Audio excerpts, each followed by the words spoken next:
arakoze cyane Executive Director Honorable Julien,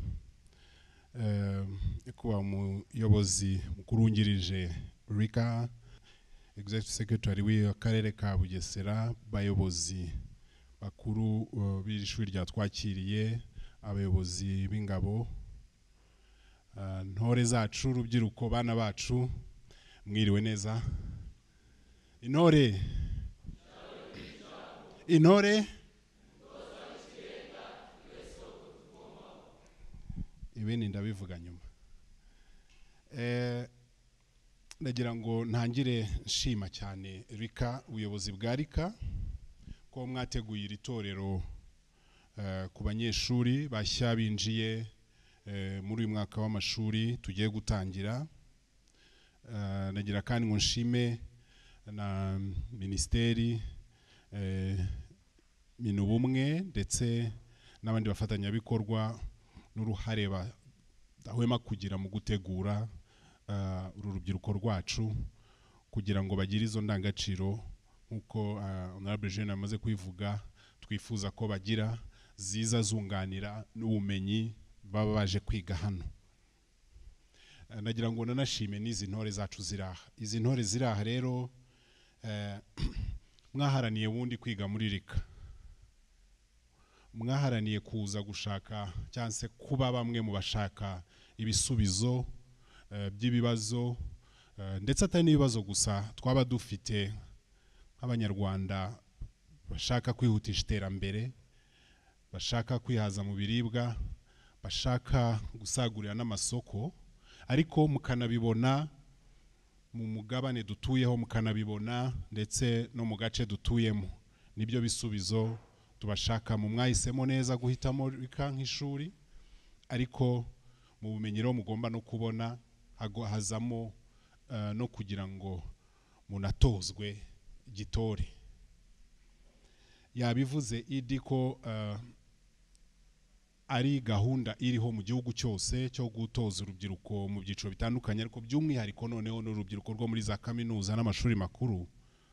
Buriya rega iyo watojwe ureba mugenzi wawe mugahuza, kandi mu byo mutozwa barimo no kudasobanya, mugahuza mu kumva aho tugana nk'igihugu, mugahuza mu kumva iki gihugu kibashakamo, mugahuza nk'abana bakirerwa n'ababyeyi cyangwa se n'igihugu, kugira ngo hataza kugira usobanya kandi turi kugana hamwe. Gikuru cyo gutozwa n'ibyo biba birimo. Itorero rero nanone byari bimaze gusobanuka ko ni kimwe muri homegrown solutions, mu bisubizo twishatsemo nk'igihugu kugira ngo twubake umunyarwanda, twubake ubunyarwanda nyuma ya jenoside yakorewe abatutsi. Murabizi dukunda kubyigisha henshi kandi tuzakomeza tubivuge tunabisobanurira cyane abato. Rubyiruko bamwe banganaga namwe cyangwa babaruseho cyangwa bato gato kuri mwe, nibo boretse imbaga y'abatutsi basenya igihugu muri iki gihugu. Ariko iyo tubivuga tuba tugira ngo twiga ayo mateka, tuyubakireho, tubasobanurire, tubicishe mu itorero, noneho tuvuge tuti reka koko tuba imbaraga z'igihugu zubaka. Tukunda kubivuga muri slogan, ariko tuba tugira ngo noneho mu itorero tunumve koko izo mbaraga zizava he. Se zizaba iz'umuntu umwe, zizaba iza twese, tuzazikoresha gute kugira ngo zubake igihugu twese turi hamwe. Ibi rero nicyo dushima cyane mu murimo umwe ukomeye cyane Minubumwe ishinzwe inadufasha, kandi bazakomeza kudufasha nk'uko umuyobozi mukuru uhagarariye minisiteri hano amaze kubitubwira. Dufite rero natwe nk'ubuyobozi kubarera inshingano, tunashimira ishuri rikomeza kubarera. Ubu uko mubizi mu byo muziga mu ishuri rya Rika, twebwe noneho nk'intara y'Iburasirazuba turabibonamo igisubizo, turababonamo amaboko. Ariko nanone intara izwiho kuba ari ikigega cy'igihugu mu buhinzi n'ubworozi, ariko tukajya noneho kubireba mu ishusho rusange y'igihugu. ese byo muziga hano muzagira uruhe ruhare kutugeza kuri ya ntumbero dufite umwaka 2050 mu kongera umusaruro ubuso buto bushoboka tukageraho bwo umusaruro munini, gukoresha neza ubutaka, gukoresha imbuto, kubuhuza, guhinga ibihembwe byose. Izo ni techniques, ni science mwiga hano ikigo kizabagezaho, ariko noneho mukazisobanukirwa mureba intumbero y'igihugu aho tugana. Ejo bundi mu myaka mike yishize twatewe n'icyorezo cya covid. Murabona igihugu cyacu ahantu gihiri ko turi igihugu kidakikijwe n'inyanja, mu kuvuga ngo ibyo tuvana hanze bica handi. Twahuye n'icyorezo cya covid, biba ngombwa ko habiki zaguma mu rugo, lockdown, ndetse hamwe n'imipaka barayifunga. Aho rero niho utekereza ukavuga utari kubwo harya twatungwa n'iki. Ubu dufite ibyatunga umunyarwanda byibuze nk'amezi 6. Ngiyo mbyibajije nk'umuyobozi w'intara, ndeba abaturage dufite bagomba gutungwa n'ibyo bejeje, nibwo mpita mbarebamo ibisubizo, kuko muje kwiga ibintu bizadufasha kubona ibyo bisubizo. Ariko ntitubirebere hafi aha, tubirebere kure, dusagurire amasoko, kandi wa muturage wo hasi bimugireho positive impact. Rika rero turabashima, ni urugero rwiza cyane, ni n'amahirwe igihugu cyashyizeho kugira ngo aba bana bacu baze bige neza, uru rubyiruko rwacu rwige neza. Biba binyuze mu ipiganwa, ubwo haba haje abashoboye kurusha abandi, bafite ubumenyi basanzwe bifiteho, ariko namwe mukongeraho ibyo bakakoze mu kutugaragariza imbaraga bagiye kudufasha kugana kure hashoboka. Uyu muco nanone w'itorero ry'igihugu igeze kubivuga ko ni amahitamo twahisemo, ariko nunganire rwose mbishimangira ibyo Honorable Julien yavuze ko ari n'uburyo bwo kuganira ku mateka yacu,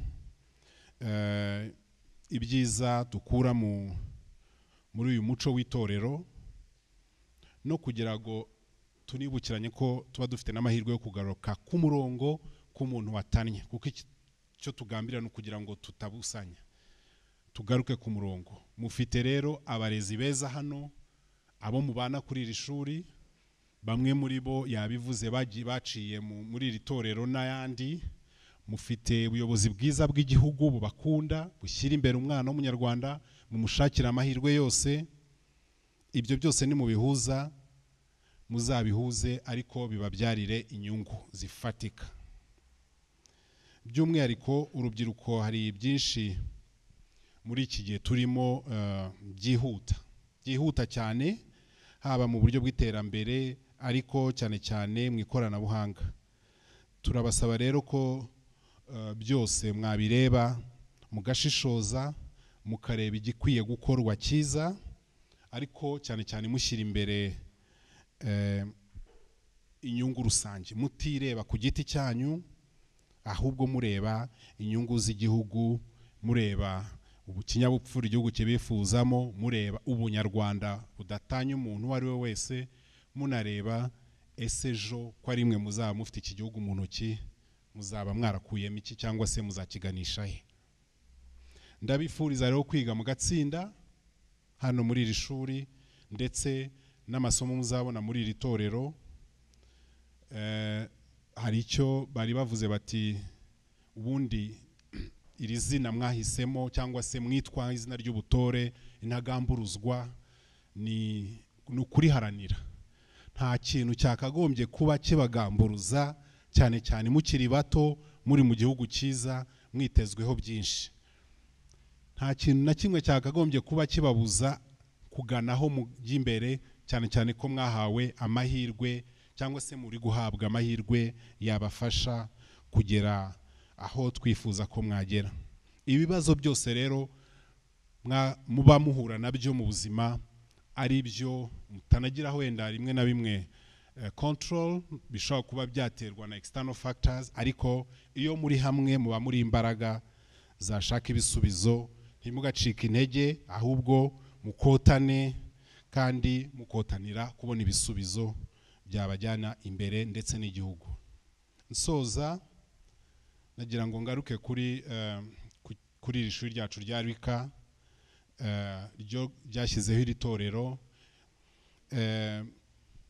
bikorwa mbere yuko mutangira amasomo. Buri hari impamvu kugira ngo mwinjire mu masomo muri n'intore, mujye muri ayo masomo hari ibyo mwabanje guhugurwamo bijyanye n'indangagaciro, bijyanye no gukunda igihugu, bijyanye no gukunda umurimo, cyane cyane mwibuka iryo zina mugiye kwinjirana mu ishuri mu yandi masomo ko muri ntagamburuzwa. Mwige mutsinde, mwigire iki gihugu, mwige ibintu byinshi cyane, nkuko nari mbivuze, muri amaboko, muri imbaraga, kandi igihugu kibafitemo icyo cyizere. Muzakoreshe uyu mwanya muvome ubumenyi ibizabafasha, yaba ari gukurikirana amasomo muziga hano, ariko no gutekereza cyane cyane icyo u Rwanda rubifuzamo. Ibyo bintu muzakomeze mubizirikane. Ababohoye iki gihugu cyacu bakacyubaka kugeza uyu munsi, bagatanga urugero rwiza, mugomba kubireberaho. Dufite amahirwe ko mu bazabahugura harimo intore, harimo abakadazi bakuru, harimo ingabo z'igihugu. Ubwo bumenyi bwose muzabubyaza umusaruro kandi bizababere urugero rutuganisha mu cyerekezo 2050. Aba rero abayobozi muteraniye hano, ntore zacu, ngira ngo ntangize kumugaragarira itorero ry'intagamburuzwa muri Rwika muri uyu mwaka. Murakoze cyane, kugira amatora meza.